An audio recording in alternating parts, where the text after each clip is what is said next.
happening here. Waterfire has done it again with another must-see exhibit at the Waterfire Arts Center. And here to tell us all about the legacy of Howard Ben Trey is Howard's widow, Wendy McGaw, along with Ed Cabral, of course, our friend from Waterfire. Thank you guys so much for joining me.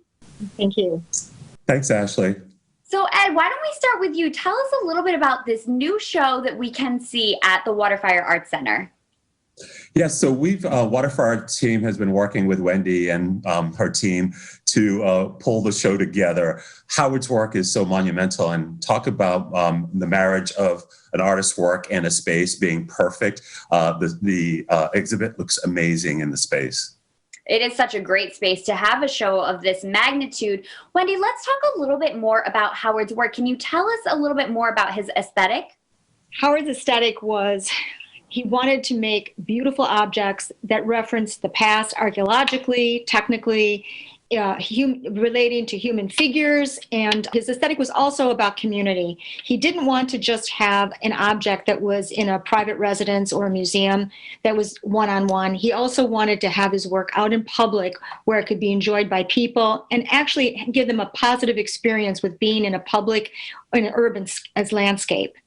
Which is so wonderful, and the Waterfire Arts Center is just the perfect place to have something like that. But this isn't, the first piece of work of his that people may have seen around Providence. He actually has other work that people may have passed without knowing it. Correct.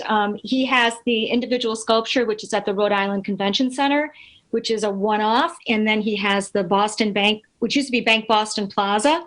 And he has a fountain that is on the Brown campus in honor of a student who passed away tragically before graduation. It's a memorial.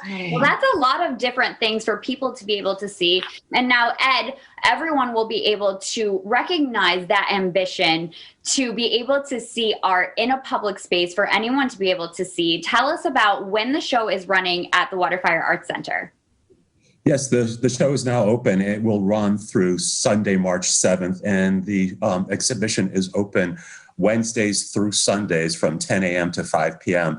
And I just wanted to remind folks that Waterfire team has been working with an epidemiologist to make sure that the space is safe and comfortable for folks to come in. And plus, we have over 30,000 square feet of space, so plenty of room to stay 6 feet apart. Which is fantastic. And it is such a safe way to get out and kind of enjoy our state and public art. And Ed, you actually got a little sneak peek of this exhibit yourself, and you were just blown away by it. Yes, I mean, I've been working with Wendy and her team just to kind of help install and just, I've never had the experience of being kind of a curator, so it was a wonderful experience to help out and to see these pieces. I have to say, again, the pieces are monumental, and the glass and the natural light that comes into the Waterfire Arts Center just showcases them so beautifully. And if you want to come by, I would recommend coming by in the afternoon when the light is hitting the pieces, and it's mind-blowing and breathtaking. That's a great tip. And Wendy, for you to see this kind of come to life, how does that make you feel? Well, I feel very, very good about this. I mean, Howard worked for 40 years and relentlessly. He worked all the time, and he had this vision about making work that was so important to him. And I understand that Providence has never had a show in the city that he loved and that he stayed in for 40 years. He made a commitment to the city to stay here and not be in New York and to make work, and found the city very supportive of artists. To actually have all this work brought together from his very earliest pieces to the last pieces that he did before he passed away.